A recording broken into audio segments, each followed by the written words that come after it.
extrapolate learning also on the specific example. I think what I learned is that I think there's a lot of credit to be given to the manufacturers, intermediaries, input providers for the effort they're putting in trying to put on the shelves sustainable product for the consumers. What I learned is that consumers' awareness is not very high, and therefore even doubled credit for those who are doing this without even having a great demand.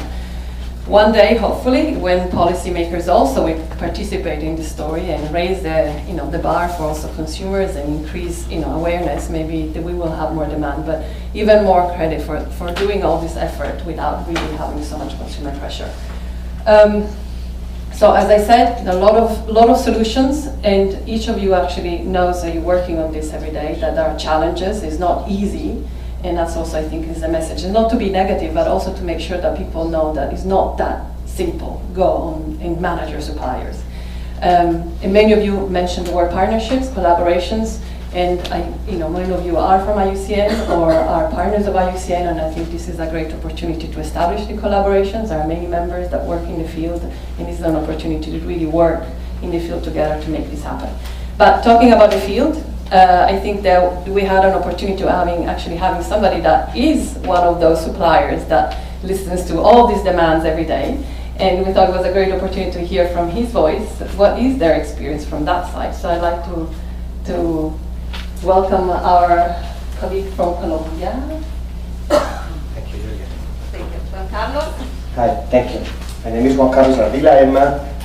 I grew up in a coffee farm. I'm actually a farmer, second generation, and also a supplier of coffee and cocoa to certain companies. So just my view on this, integrating biodiversity in supply chains, from what we see from the field is the efforts to integrate first sustainability, but we see biodiversity is still very much like at fourth level down. You have people, planet, profit, and social, economic, and environmental dimension. Then in the environmental, you take the soil, the water, and then for biodiversity, much lower. So, funny enough, the farmers are surrounded by nature. They will go into agriculture, and then weeds are their enemy. Luz Marina, she's a farmer here, she calls them las plagas, the plagues. So, I am half rural, half urban, but when we see all these weeds and insects as enemies on the farm side, and that's why it's very important to see that to a certain point the agriculture and the farming became like the enemies of biodiversity. It's a paradox. So what the important is start to turn this around, things very concrete, like for example the case that you put where we need viable solutions for the farmers.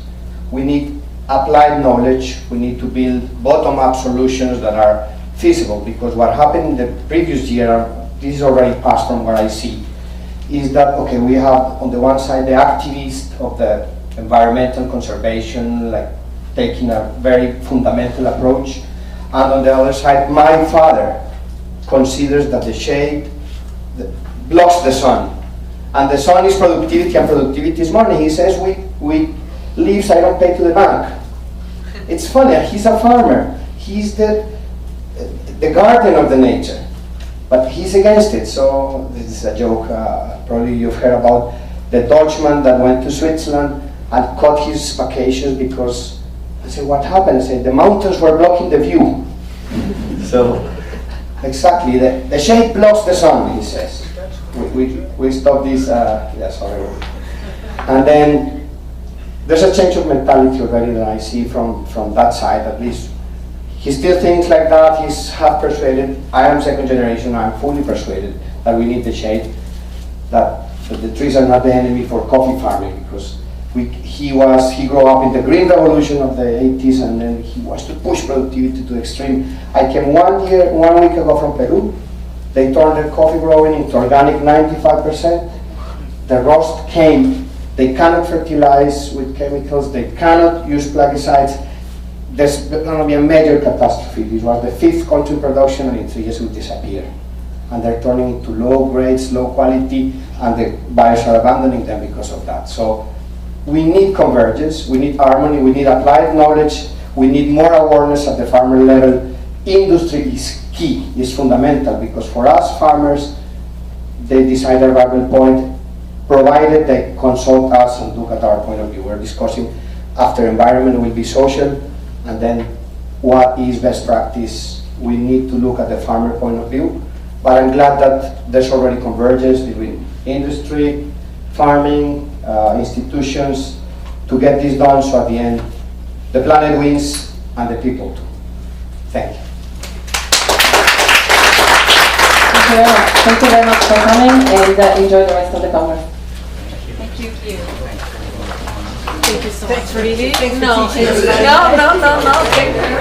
No, thank you 20 very much minutes for but it's only that finding 20 out minutes what it is. presentation you've been given in your life. She will never forget us. She was like, when I did this, I was my staff. Because we're getting staff feedback. That's what You know, I sort of come in and it's like, okay, you have literally 5 minutes, belt it out there.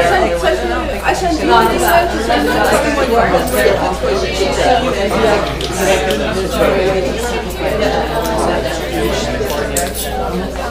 Yeah, some will be there. Yeah, some of them don't I have just it. resisted. Colleagues and they want to not have the communication. I no, it's not. But you had too many other ones. The other one, it will be on the web. I don't know what happens. There should be already one. Wave. No, but it's fine to share because there's some pictures. No, the one. So that's. I didn't want to know. No, it's a brand. It's a very uncomfortable sort of.